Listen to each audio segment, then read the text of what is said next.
Budgets have changed an awful lot for making albums these days. I mean, there's nothing to hear of people spending like up to £500,000 on an album. When I did the old Six Wives back in 1972, my budget was $12,000, which then was the rate of exchange about £3,500, with perhaps a little bit extra to use if there was something that really special sort of came up. Which actually it did, because when I came to write the piece Jane Seymour, I realised it was a piece of music that I really, really wanted to do on a big church organ. And I've been recommended by a friend that there was a wonderful church in the East End of London, Cripplegate, called St Giles. I found the church and I phoned them up and I spoke to the vicar, got through to him and introduced myself, told him who I was, exactly what I wanted to do. And he said, I say, how exciting. Gosh.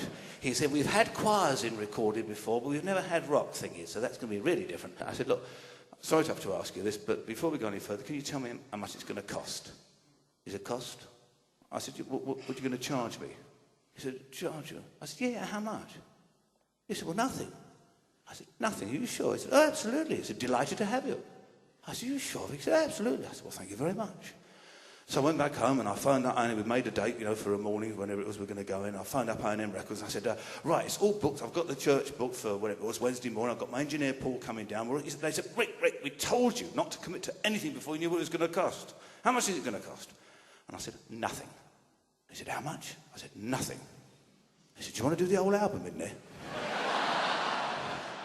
And they said, so who's going down? I said, Paul, my engineer. They said, well, I'll tell you, we'll send Terry O'Neill, that's one of the guys from A&M, just to go down there to have a representative from A&M, just in case you need him, if there's any problems. I said, OK. So it came to the morning, wherever it was, and we set everything up. And I'm literally just about to start the play, and the door to the old organ loft opens, and in comes the vicar, who I'd only spoken to and actually met him before. And he comes and says, hello, Rick. I said, oh, hello, vicar, nice to meet you. He said, how is everything? I said, marvellous, thank you very much. He said, and how's the organ? I said, beautiful. He said, lovely sound? I said, fantastic sound. I said, oh, good. He said, do you like the church? I said, it's a beautiful church. He said, the roof's bad, you know. Pardon? Huh? He said, very, very bad. He said, we've got a restoration fund, a big appeal going at the moment for the roof. And Terry O'Neill from A&M Records got the hint. This was a lot of money back in 1972. He said, Vicar, he said, on behalf of A&M Records, we would like to give you a cheque for £2,000 towards your roof restoration. He said, my word, how unexpected.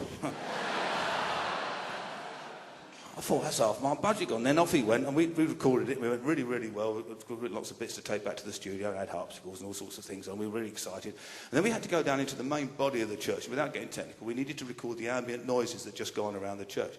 And we're doing all this, and the old vicar comes back again. He said, hello, Rick, finished? And I said, we've done all the organ. He said, well, what are you doing now? I said, well, we're doing some ambient noises in the church. He said, oh, I see. He said, how do you do that? I said, well, it's easy, really, Vic. We just set all the mics up in the pews. He said, oh, yes, the pews. It's a terrible woodworm and dry rot. We've got a separate appeal going for that. Another £2,000. By the time we finished this album, it became known at A&M Records as the album that had completely rebuilt St Giles in Cripplegate. Now there, in essence, the story would end. But for the fact that it was a piece that I always desperately wanted to do live on stage, but never could do because my crew weren't that keen on carting a church organ around with them. But without blinding you with modern science, there's a wonderful thing we can do these days called sampling, which means we can take exact sounds of things and throw them into keyboards. And that's basically what we've done. We've taken samples of the organs from St Paul's Cathedral, Westminster Church Cathedral, from the Royal Albert Hall, and we've thrown them into these instruments. You've still got to play all the notes and things, but at least now the sounds are for real.